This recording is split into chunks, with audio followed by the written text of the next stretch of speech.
मुर्तज़ा नवाब साहब ने कहा कि साहब सैफ साहब तो कौंसल में सामने ही बैठे होते हैं और बातचीत करनी चाहिए, कोर्ट में चले जाते हैं, हर चीज़ पे स्टे मिल जाता है। हम किस चीज़ पे कोर्ट में जाते हैं? जब कराची की बर्बादी का कोई आप ऐसा सामान करते हैं कि जो गुफ्तगू से नहीं रुक पा रहा होता, जो एहतजाज से नहीं रुक पा रहा होता, तो फिर हम कोर्ट जाते हैं। इन्होंने एक काम ये किया कि Karachi building and town planning regulation में एक तरमीम की। तरमीम क्या थी कि 400 गज से बड़े कराची भर में जितने भी घर हैं उसको आप कमर्शियल यूज कर सकते हैं। उन्होंने एक तरमीम क्या की कि जो भी एजुकेशनल पर्पस के लिए प्लॉट्स हैं उसको एम्यूनिटी की डेफिनेशन से निकाल दिया। जो भी सोशल पर्पस के लिए प्लॉट्स थे उसको एम्यूनिटी की डेफिनेशन से निकाल दिया। इसका मतलब क्या है कि एजुकेशन के जो प्लॉट थे इसको अब आप उसको आप चाहे कमर्शियल यूज कीजिए, बिल्डिंग बनाइए उस पर।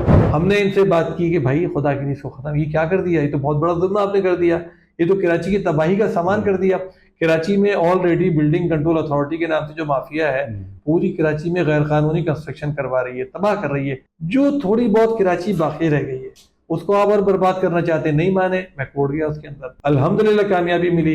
इतना दबाव उनके ऊपर पड़ा कि इन्होंने आखिर आकर उस नोटिफिकेशन को विड्रॉ किया।